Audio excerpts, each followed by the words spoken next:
The sword that opens the doors of haven कहते हैं। Hero की दी हुई ट्रेनिंग बेकार नहीं गई। लियू रुआन ने बिना डर के तलवार आग में झोंक दी। चमकती ब्लेड का रेडियस अनस्टॉपेबल था।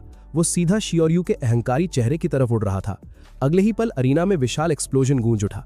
टक्कर के असर से उड़ने वाली धूल ने पूरे डुअल अरीना को अपने घेरे में कवर कर लिया। कई मिनट बाद धूल छटी, तब दोनों फाइटर्स की सिलुएट विजिबल हुई। शियोरयू की तलवार टूट चुकी थी और वो घुटने केवल जमीन पर गिरा था। चेहरा पीला पड़ चुका था और वो खांस रहा था जैसे उसका टिकट कटने वाला हो। वहीं दूसरी तरफ लियू रुआन गर्व से खड़ी थी। उसने तलवार की नोक शियोरयू की भौहों के बीच पॉइंट की थी। जीत आखिरकार मुकम्मल हुई। दर्शकों की सीढ़ियों से कान फाड़ देने वाली चीख उठी। पूरा अरीना लियू रुआन का नाम पुकार रहा था।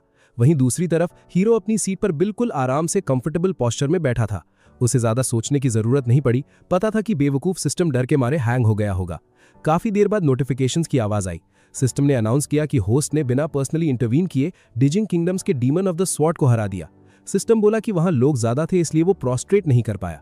इनाम में सिस्टम ने हीरो को 100 साल का कल्टीवेशन दिया, जिससे वो डायरेक्ट ग्रैंड मास्टर किंगडम के टॉप लेवल पर पहुंच गया।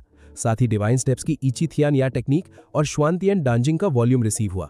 हीरो ने सोचा आज बड़ी डील क्रैक कर ली। अपना लक्ष्य पूरा करके उसने देरी नहीं की। उसने रिवॉर्ड्स को असिमुलेट करने के लिए आइसोलेटेड जगह ढूंढी। 1 महीने में हीरो इनिशियल स्टेट से सीधा ग्रैंड मास्टर किंगडम के टॉप लेवल पर पहुंच गया।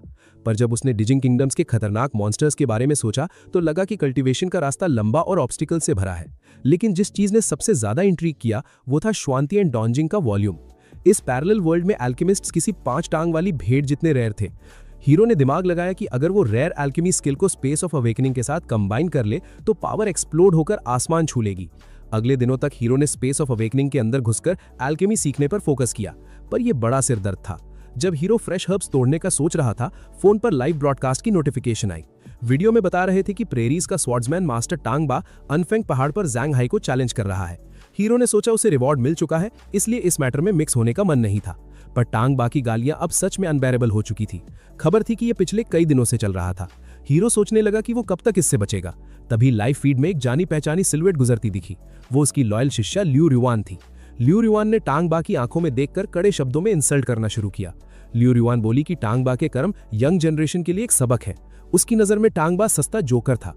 लियू रुआन की बातें डेवास्टेटिंग क्रूअल्टी से कम नहीं थी। टांग बा पहले ही फेड अप था और सबके सामने ह्यूमिलिएट होने पर चेहरा रेत से पीला पड़ गया। अगले सेकंड उसकी तलवार लियू रुआन की तरफ पहाड़ गिरने जैसी भयंकर ताकत से फेंकी गई।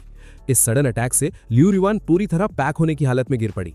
भाई ये कैसा घमंडी बुड्ढा है, छोटी बच्ची पर इतना भयंकर हमला। ये लड़की लॉयल जरूर थी पर विस्टफुलनेस की कमी थी। जिस पल शॉकवेव लियू रुआन का टिकट काटने वाली थी, वहां की स्पेस अचानक ट्विस्ट होने लगी। वॉइड को चीरते हुए एक ब्लैक सिल्वेट प्रकट हुआ और लियू रुआन के सामने खड़ा